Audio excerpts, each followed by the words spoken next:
All right, let's dive into one of history's most chilling legends.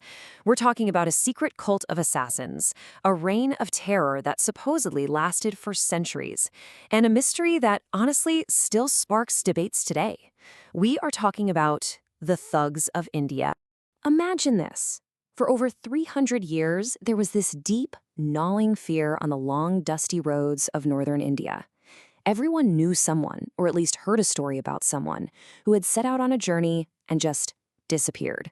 We're talking entire groups, merchants, pilgrims, even soldiers, vanishing as if into thin air.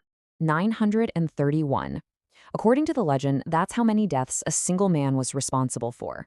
931 murders, all done with a simple cloth scarf. His name was Thug Bayram, and if those stories are true, he's one of the most prolific serial killers in all of human history.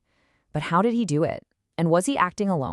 Well, to answer that, we first have to really get into the legend itself, the sensational, terrifying story that gripped an empire. This is the tale of organized, ritualized murder on an almost industrial scale. The practice was known as thuggee. Now, according to the story that got passed around, the thugs weren't just common bandits. Oh no, they were supposedly a secret religious cult, a brotherhood of killers who worshipped Kali, the Hindu goddess of death. And they believed that every life they took was a sacred sacrifice to her, a holy duty passed down from father to son for generations. And here's what's so wild about it, the sheer patience and methodology. This wasn't some random mugging.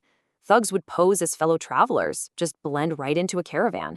They'd travel with their victims for days, weeks, sometimes months, sharing food, telling stories, building complete and total trust. Then, at just the right moment, a leader would give a secret signal, and in an instant, these friendly companions would turn into a ruthlessly efficient killing machine. They worked in teams of 3, one guy to grab the arms, one the legs, and the third to expertly strangle the victim with a scarf. It was silent, bloodless, and left absolutely no witnesses. So by the 1830s, the British East India Company is tightening its grip all across India. And these stories, these terrifying tales of a secret murder cult, were more than just scary. They were a direct challenge to the whole idea of British law and order. And so they decided to launch a crusade. A special thuggee and dacoity department was set up, and the man put in charge was an administrator named William Henry Sleeman. His mission was brutally simple: wipe out the thugs, no matter what it took. He would become their greatest enemy, and, as it turns out, the main author of their legend. And this wasn't just a police operation. It was a full-on legal assault. As you can see here, they passed a whole series of acts over more than 10 years. And here's the really crucial part. One of these acts made it possible to convict someone just for being a member of a thug gang. You didn't even have to prove they'd committed a specific murder. The very identity of thug became a crime. And Sleeman's campaign was, incredibly effective. He used a classic tactic you see against organized crime. He turned them against each other. He'd offer captured thugs immunity, or maybe a lighter sentence if they'd just give up information. The results were pretty dramatic. You can see the numbers here. Hundreds turned informant, leading to over 1,400 others being hanged or transported for life. Within a decade, a network that had supposedly been around for centuries was completely taken apart. And that's the story most of us have heard, the heroic British officers saving India from a superstitious death cult. It's a tale that's been told in books and movies for over 150 years. But what if that story isn't the whole truth? What if it's not even close? This is where we start to unravel the myth. And this is the question that modern historians finally started asking. I mean, think about it. How do we know about their secret rituals, their religious beliefs, their special code words? Where did all this incredibly detailed information actually come from? And the answer? Well, it changes everything. As the historian Kim Wagner points out here, pretty much everything we know about the thugs was written down by one group of people, the British officials who are hunting them down and prosecuting them. There are no thug diaries, no independent records. It's kind of like trying to understand the history of witchcraft by only reading the records from the witch trials. The people in power are the only ones telling the story. This slide is the perfect example of the problem. One of the most famous, most influential sources on thuggee was a book called Confessions of a Thug. It was marketed as the real, authentic, first-hand testimony of a captured thug. Even Queen Victoria read it. But here's the kicker. The confession was a complete fake. The book was a novel, a work of fiction, written by a British guy named Philip Meadows Taylor, who just passed it off as fact. Historians have a great term for this: colonial ventriloquism. It's like a puppet show, right? A British author creating an Indian voice to tell the British public exactly what they wanted to believe. It built up this fantasy that the British really understood the mysterious Indian mind, and because of that, they had the right to rule. It was propaganda, designed to prove they were in control.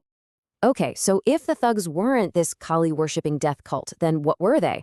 Well, historians now point to a much more practical and way less sensational explanation for all this crime on India's roads.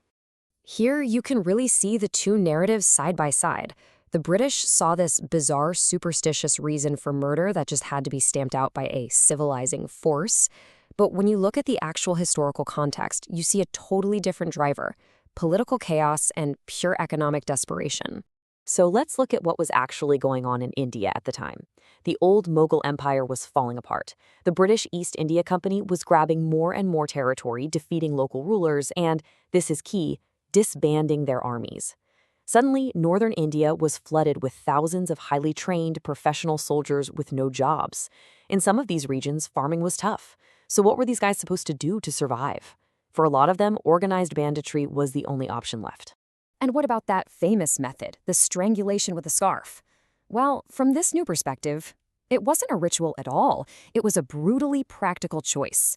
Guns and swords cost money, and they're loud, but anyone can carry a scarf. It's the perfect silent weapon for guys who don't have the resources for a big, open, armed robbery. It was about stealth and surprise, not sacrifice. But the story of the thugs didn't just end in the 1840s.